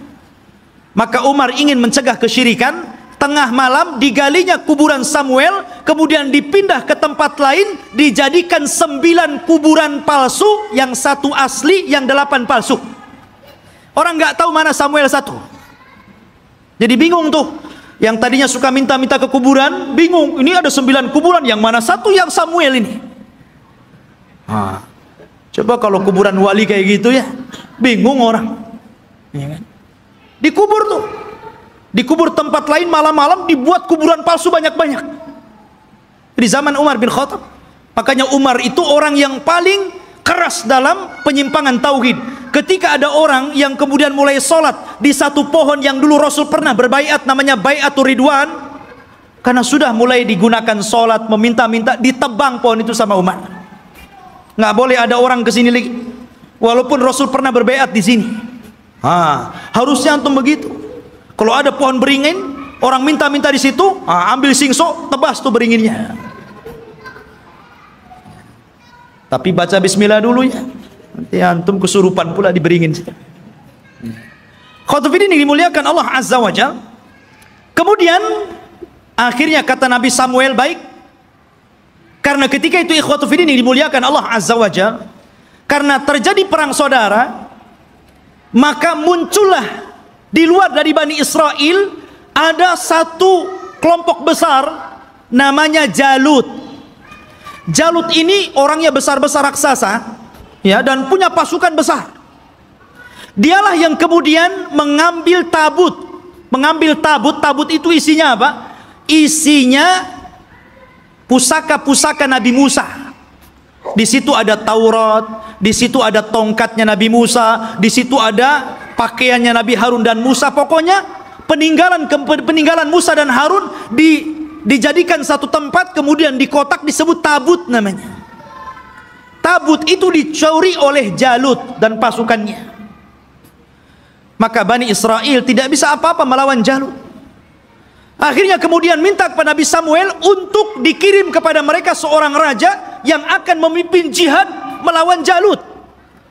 Maka Nabi Samuel kemudian atas perintah wahyu dari Allah, maka ditunjuklah Talut sebagai raja pertama Bani Israel. Talut ini orang miskin, tukang ngasih minum keledai, penggembala, ya kan? Kata Bani Israel, masa si Talut jadi raja? Siapa si Talut itu kan gitu? Nggak punya nasab, orang miskin, nggak punya harta, nggak mau. Ya, kami mau raja itu yang wah, yang gagah, yang kaya, yang punya harta. Si Talut pula jadi raja, nggak mau. Ya kan? Akhirnya kemudian Allah Subhanahu wa taala tunjukkan kehebatan Talut ini.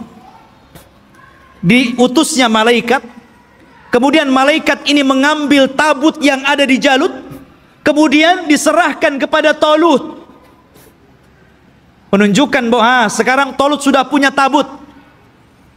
Kalian gak percaya juga dengan Talut?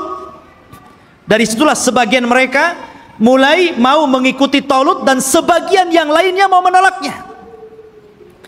Maka Talut mengatakan, kita akan berangkat jihad, persiapkan kalian. Tapi Allah akan menguji kalian. Kalau nanti kalian melewati sungai, jangan banyak minum di situ. Kalau mau minum, bolehlah satu kepal, gurfatan wahid, ya satu dayung saja, nggak boleh banyak-banyak. Kalau banyak-banyak kalian akan kalah. Berangkatlah pasukan Talut menuju pasukan Jalut.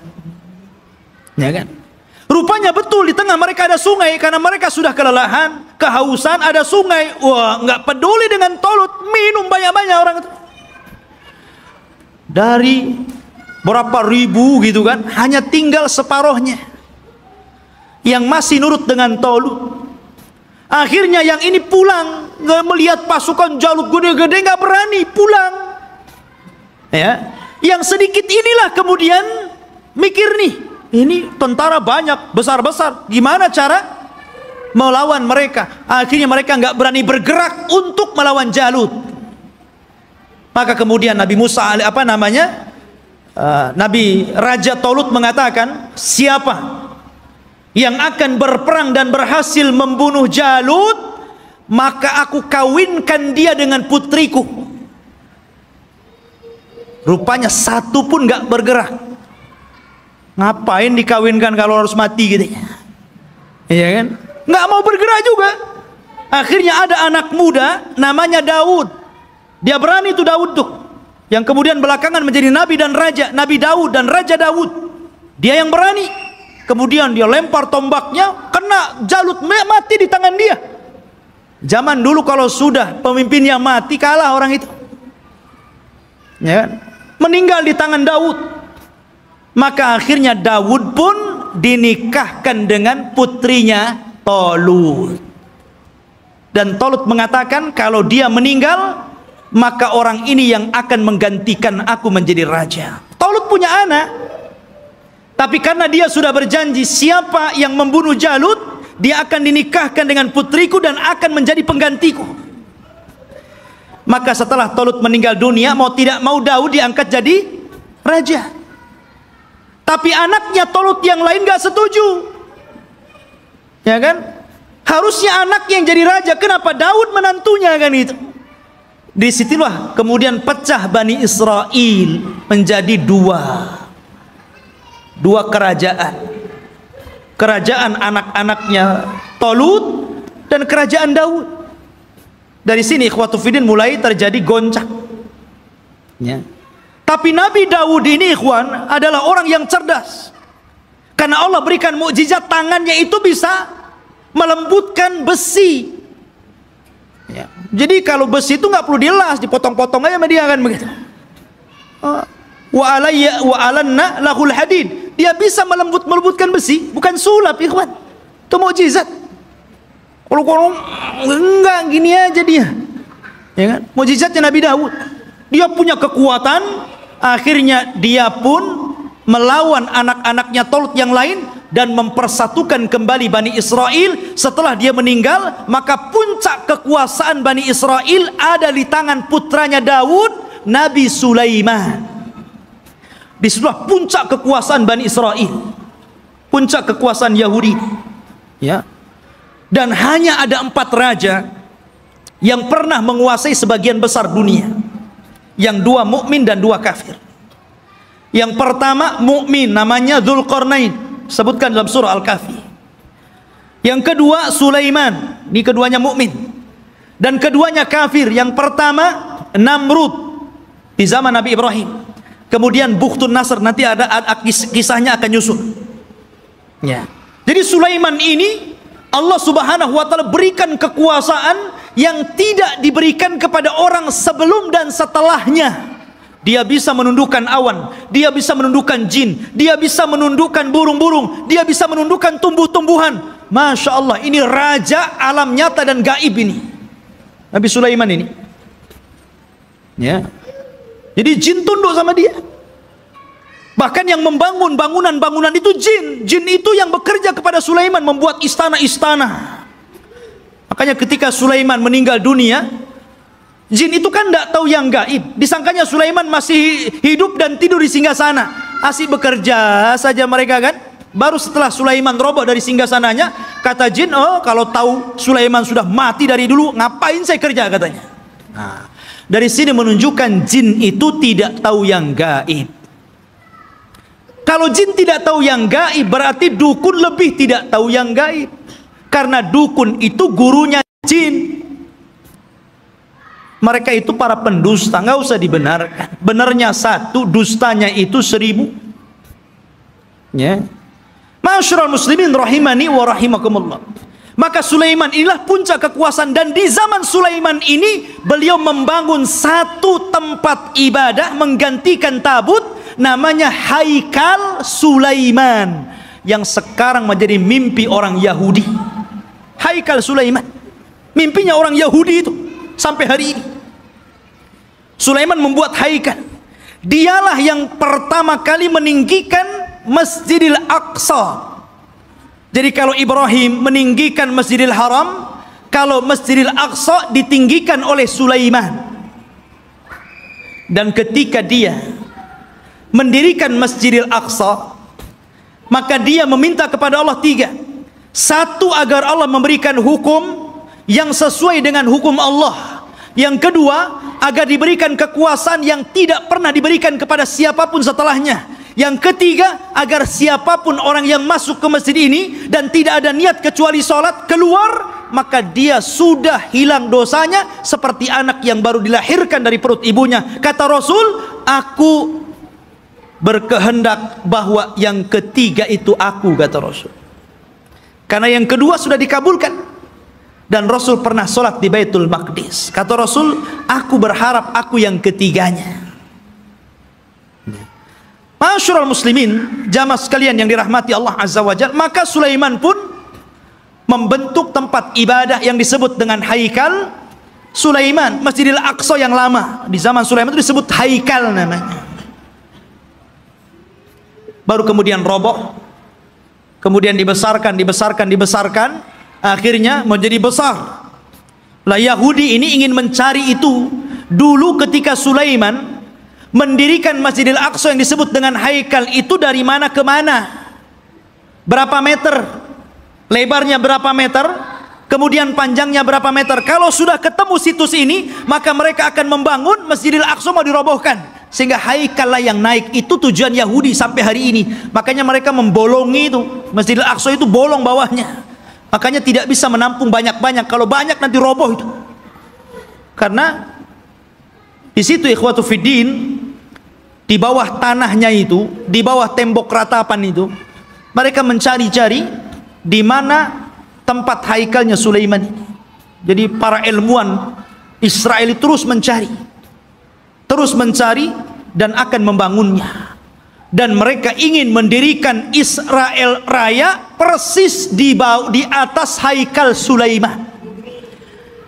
Makanya si Trump itu, Donald Trump ya, mereka orang-orang Israel didukung oleh Amerika untuk menguasai Yerusalem, yang memang Masjidil Aqsa ada di situ, dan bercita-cita untuk membuat negara Israel Raya tepat di atasnya Haikal Sulaiman. Alhamdulillah, negara kita tegas menolaknya, dan negara-negara yang lain juga tegas. Bukan hanya orang Islam, di luar Islam pun sebagian mereka menolaknya. Tapi yang jelas saya katakan, yang namanya Yahudi dan Nasrani itu akan sekongkol sampai pun ketika Malhamatul Kubra di akhir zaman, perang besar yang tidak ada perang setelahnya, tetap saja Yahudi dan Nasrani itu akan sekongkol melawan kaum muslimin. Ya kan? Ma'asyiral muslimin, sampailah ketika Sulaiman meninggal dunia, anak-anak Sulaiman ini mulai berebut kekuasaan. Ya.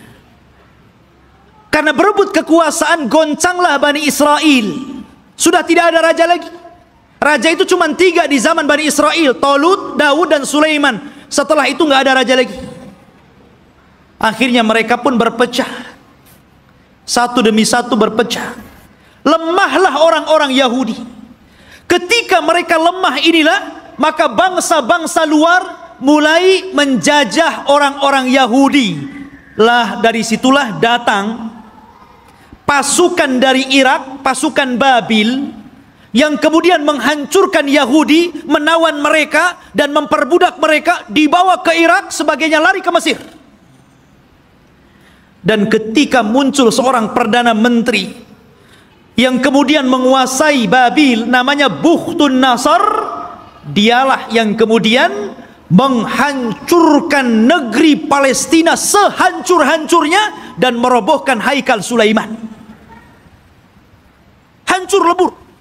Orang-orang Yahudi ditindas, orang-orang Yahudi diperbudak oleh Bukhtun Nasr ini. Hancur semuanya. Sampai disinilah Taurat hilang. Alwah Taurat hilang. Orang-orang Yahudi bingung. Akhirnya sebagian mereka mulai merangkai Taurat, sehingga akhirnya dari situlah kemudian campur tangan ucapan firman Allah dengan campur tangan ucapan manusia, mulailah muncul pada Taurat. Sehingga kemudian Taurat mulai berubah dari aslinya, yuharrifunal kalima an mawadi'i. Dari sinilah Yahudi tersesat, karena alwahnya Taurat, papannya hilang, berceceran kemana-mana, karena Palestina dihancurkan Bukhtun Nasr. Lah ketika hancurnya Palestina ini, datanglah seorang nabi, namanya Uzair. Nabi Uzair, ya kan, datang kemudian melihat kehancuran Palestina yang luar biasa. Haikal Sulaiman roboh, kota Palestina hancur, orang Yahudi dibantai, orang Yahudi diperbudak di Babil, Irak, gitu kan. Maka dia berpikir, kaifa yuhyillahu ba'da mautiha.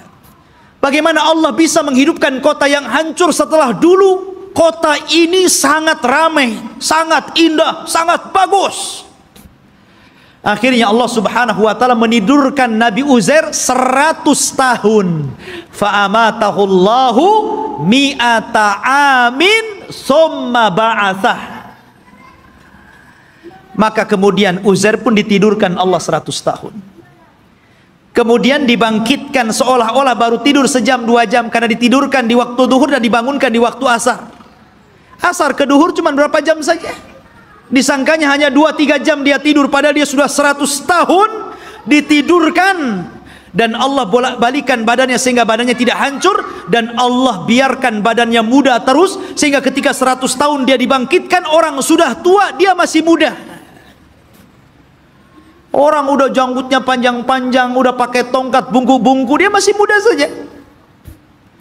Maka ketika dia mencari rumahnya, ya namanya rumahnya ya tahu di mana. Rupanya rumah itu masih ingat di mana letaknya. Rupanya di situ ada nenek. Rupanya nenek ini dulunya bekas pembantunya, lebih muda jauh, tapi sekarang lebih tua jauh. Siapa kamu? Saya Uzair. Uzair dah mati 100 tahun, kau ngaku Uzair pula, katanya.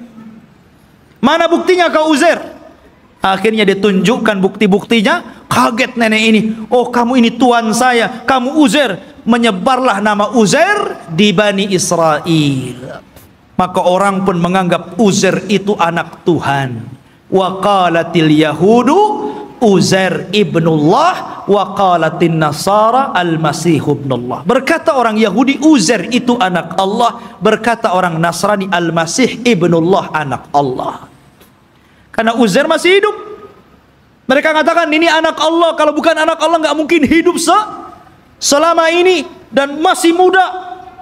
Dan ketika dia mencari puing-puing papan-papan Taurat, dia tidak tahu di mana letaknya.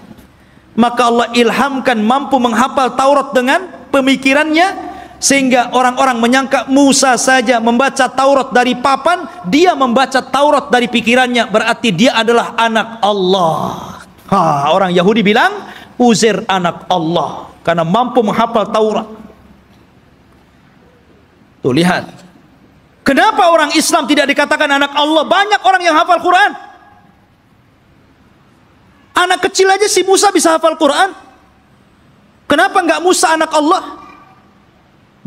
Al-Quran itu luar biasa, ikhwan. Semua bisa menghafal Al-Quran. Bisa Quran dihafal. Anak kecil bisa hafal Quran. Tapi enggak ada sejarah orang hafal Taurat. Enggak ada sejarah pastor hafal Injil. Enggak ada. Tapi Taurat dan Injil tidak bisa dihafal. tapi Quran bisa dihafal. Ini mukjizat namanya. Quran tuh bisa, walaqad yassarna Qur'ana lidzikri. Allah mudahkan Quran itu untuk diingat. Ma'asyiral muslimin rahimani wa rahimakumullah. Maka itu kisah Nabi Uzair. Akhirnya kemudian Yahudi pun ditindas. Maka setelah kemudian zaman Bukhtun Nasr berlalu, datanglah Persia menyerbu dan menang. Maka orang-orang Yahudi dikembalikan ke Palestina. Setelah itu datang Romawi dan memenangkan Persia. Akhirnya orang Yahudi diperbudak lagi. Sebagian mereka hijrah sampai ke Madinah. Inilah sejarah kenapa dahulu di zaman Rasul ada orang-orang Yahudi di Madinah.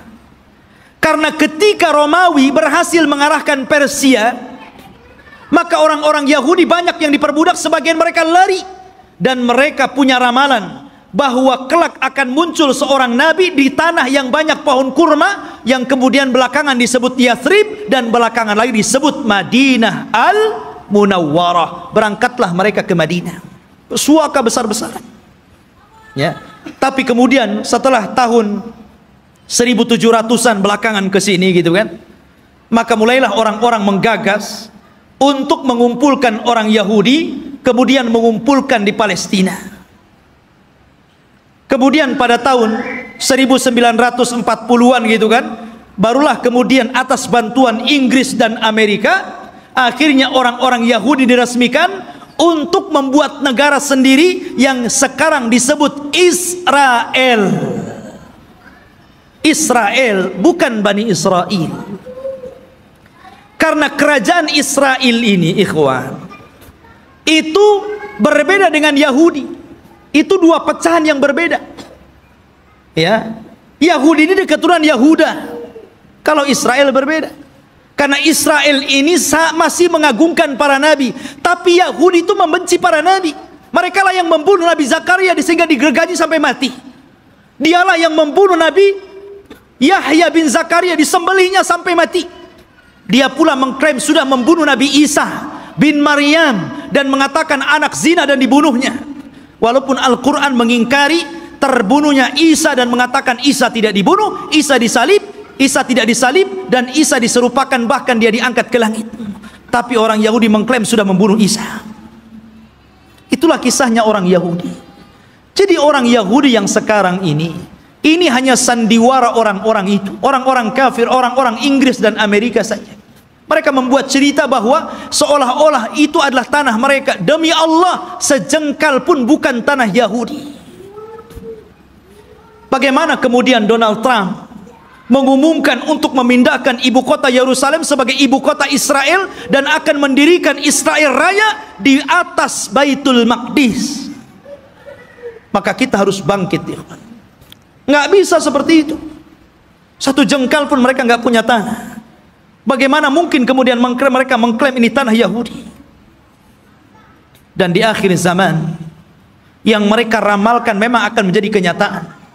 Mereka meramalkan setelah Haikal Sulaiman terbangun, maka akan diutus kepada mereka Imam Mahdi yang ditunggu-tunggu, namanya Dajjal. Dajjal itulah Imam Mahdi yang ditunggu-tunggu mereka. Makanya kita lihat simbol Zionis itu simbol mata. Ya, karena Dajjal itu cuma satu matanya di sini. Makanya kemudian mereka menganggap bahwa itu Imam Mahdi mereka yang mereka tunggu. Makanya dalam Islam pun dibenarkan, karena kelak Dajjal itu akan diikuti 70.000 Yahudi Asfahan. Mereka akan mengikuti Dajjal. Tapi Dajjal tidak bisa diperangi oleh Imam Mahdi karena terlalu kuat, pengikutnya banyak. Makanya kemudian Imam Mahdi terkepung di sebuah bukit. Akhirnya mereka pun harus kemudian bersembunyi di Bukit Tur sampai Allah turunkan kepada mereka Isa bin Maryam, dan itu cita-citanya Nasrani. Jadi Nasrani ini mereka meyakini bahwa Isa akan turun. Isa yang mereka yakini sudah disalib dan sudah dibunuh, kemudian dihidupkan kembali setelah 30 hari, kemudian diangkat ke langit dan akan diturunkan di akhir zaman. Ini Nasrani ngakui. Dan Nasrani mengakui bahwa Isa ini kelak akan membunuh Dajjal dan akan memimpin dunia, dan dunia akan dikuasai Nasrani. Padahal Isa turun hanya tugasnya membunuh Dajjal, mematahkan salib, membunuh babi, dan menegakkan hukum sesuai dengan hukum Imam Mahdi yang notabene mengikuti ajaran Islam. Karena dia sholat di belakang Imam Mahdi. Isa turun di malam hari, di waktu subuh. Ketika itu orang-orang sudah putus asa melawan tentara Dajjal. Maka Isa mengatakan, aku berikan 3 pilihan kepada kalian, kepada tentaranya Imam Mahdi yang tinggal sedikit itu. Aku berdoa kepada Allah agar Allah kirimkan tentara lain bukan kalian, supaya mereka yang menghancurkan Dajjal, dan Dajjal akan meninggal. Yang kedua, atau aku berdoa kepada Allah untuk dikirim bencana besar, agar Dajjal terkena bencana dan pasukannya, sehingga kalian diselamatkan tanpa harus berperang. Atau yang terakhir, kita perang, saya pimpin kalian. Dan saya akan berdoa kepada Allah agar pasukan Dajjal tidak sanggup mengangkat senjata, kalian tinggal penggal lehernya, aku yang menghadapi Dajjal. Kata mereka yang ketiga enak nampaknya nih. Ya. Akhirnya mereka pilih yang ketiga. Berangkatlah setelah sholat subuh, mereka tinggal menggal kepala. Orang Yahudi, Nasrani, dan para pengikut Dajjal nggak bisa apa-apa. Akhirnya mereka kalah, tunggang langgang, lari bersembunyi di batu. Batu bicara, hei ini Yahudi di belakang, bunuh dia. Lari di mana-mana, di setiap tempat dia sembunyi, makhluk Allah bicara di situ. Kecuali satu pohon yang tidak mau bicara, namanya pohon Gharqad. Hadis ini bocor kepada orang Yahudi, sehingga Yahudi nanam banyak-banyak pohon Gharqad di Israel, tapi sayang kemarin kebakaran. Nanam lagi dari awal. Ma'asyiral muslimin rahimani wa rahimakumullah. Gharqad ini nggak mau ngomong. Ya, makanya orang Yahudi, Gharqad ini bukan cemara. Memang bentuknya kayak cemara, tapi cemara bukan Gharqad. Ya. Nanti antum pula lihat cemara ditebangnya. Ini pohonnya Yahudi, nanti Yahudi sembunyi di sini katanya. Bukan, Gharqad lah, bukan cemara. Ya. Intinya ikhwatu fiddin yang dimuliakan Allah Azza wa Jalla, maka Dajjal berhadapan dengan Nabi Isa, dan Isa pun berhasil membunuh dan membawa kepalanya. Kemudian diberitahu kepada orang-orang bahwa dia telah membunuh Dajjal. Maka sebagian yang selamat dari orang-orang Nasrani kemudian beriman kepada Isa bin Maryam atas syariat Muhammad, sehingga Allah isyaratkan dalam Al-Quran, wa immin ahlil kitab illa la yu'minanna bihi qabla mautihi. Dan sebagian ahli kitab akan beriman kepada syariat Muhammad lewat Nabi Isa sebelum kematian Isa. Isa pun hidup selama 40 tahun. Di selang hidupnya inilah muncul fitnah yang lebih besar dibandingkan fitnah Dajjal. Fitnah apa? Munculnya satu kabilah yang bernama Ya'juj dan Ma'juj dari keturunan Yafis ibn Nuh alaihi salatu wassalam. Satu kaum yang tidak bisa diperangi, tidak bisa dibunuh, pasukan mereka banyak. Satu dari kita 999 dari mereka. Anda bisa bayangkan. Jadi kalau kita melawan mereka, jadi satu dari kita melawan 999 dari mereka. Bayangkan. Sehingga ketika Allah azab dengan mengutus ulat, dan mereka mati semua dengan ulat tersebut, bangkai mereka rata, sehingga setiap satu jengkal di tanah ada bangkainya. Nabi Isa berdoa kepada Allah agar Allah bersihkan bangkai-bangkai mereka. Maka diutuslah burung pemangkai bangkai, tapi juga tidak habis semuanya. Maka Isa berdoa lagi agar diturunkan hujan dan banjir besar, akhirnya membawa jasad itu ke lautan dan menjadikan bumi kembali subur. Maka dari situlah mulailah berlangsung tanda-tanda alamat besar. Karena alamat besar itu kalau sudah datang, maka tasalsul akan terus berganti sampai kiamat dibangkitkan. Oleh karena itulah ikhwatu fiddin, inilah kisah Palestina dan Yahudi. Semoga menjadi pencerahan dan pengetahuan bagi kita. Semoga Allah subhanahu wa ta'ala mendoakan saudara-saudara kita yang ada di Palestina dan menggagalkan keinginan orang-orang kafir untuk menjadikan Yerusalem sebagai ibu kota Israel yang akan dibentuk sebuah negara Israel Raya, mimpi mereka. Tapi kita umat Islam tidak akan setuju dengan itu. Kita doakan terus agar saudara-saudara kita dimenangkan oleh Allah dan dihancurkan orang-orang kafir. Subhanakallah bihamdika asyhadu an la ilaha illa anta astaghfiruka wa atubu ilaik. Allahu ta'ala alam. Assalamualaikum warahmatullahi wabarakatuh.